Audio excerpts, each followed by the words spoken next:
Colonel Robert Modrzejewski returns to the show, and we say good morning, Colonel. How are you, sir? And welcome back. We're happy to have you again. Thanks for having me. I appreciate it. The Medal of Honor. Just not a lot of you guys around, are there? About 80 living right now as of today, and of course our latest one was a Army Staff Sergeant that just recently received his from President.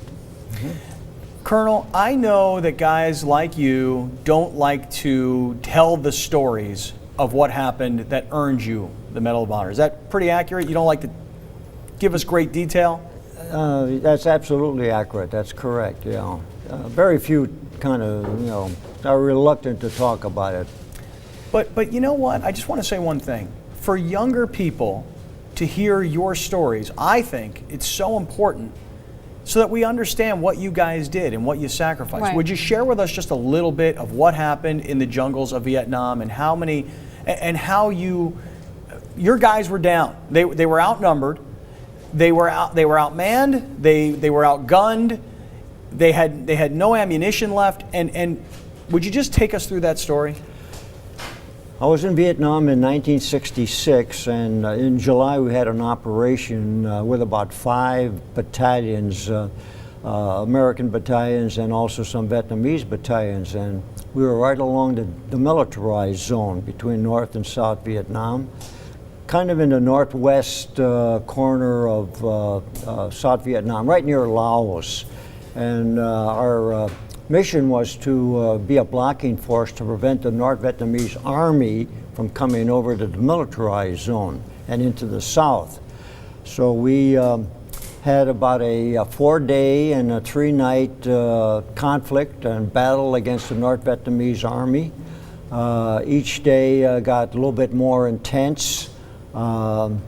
We inflicted significant amount of casualties on the North Vietnamese, and they also inflicted some casualties on my force. I was a company commander, had about 130 Marines and Navy corpsmen, and over the course of the 4 days and 3 nights, mostly at night, the fighting took place.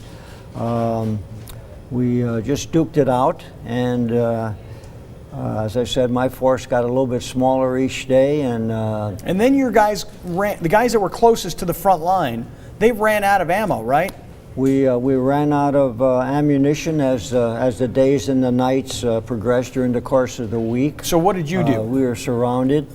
Myself and several other individuals, there was some ammunition that we got resupplied with that we put together and had to take that ammunition and take it out to some of our units that were out in front of us a couple of 100 yards or so.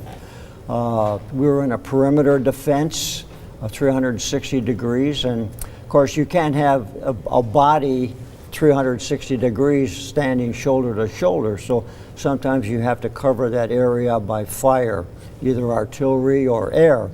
However, so they were covering you as you delivered? Yes, we were in the perimeter, so I was inside the perimeter, and of course my job, I have 4 platoons, so it's like balancing 4 balls in the air at one time, because you've got not only your Marines and your Navy folks down there that are doing the rifle firing, but you have artillery going on, you have airstrikes going on, you have mortar fire going on, and all these things have to be coordinated. So we do all the coordination, and really what turned the tide of the battle was when we had airstrikes that were dropping napalm almost on top of our positions, almost to the point where some of my own troops were getting some burns, and also some artillery fragments. So it was very dicey and very close. And again, we don't get to hear stories like that. And so thank you for telling us. I mean, because ultimately, the story that the Colonel is telling is what earned him what he's wearing around his neck. And there are so few guys that have these medals. So to hear these stories, it's incredible. We just sincerely appreciate the service. We thank you. And we just wanted to say good morning, thank you, and honor you as part of our Heroes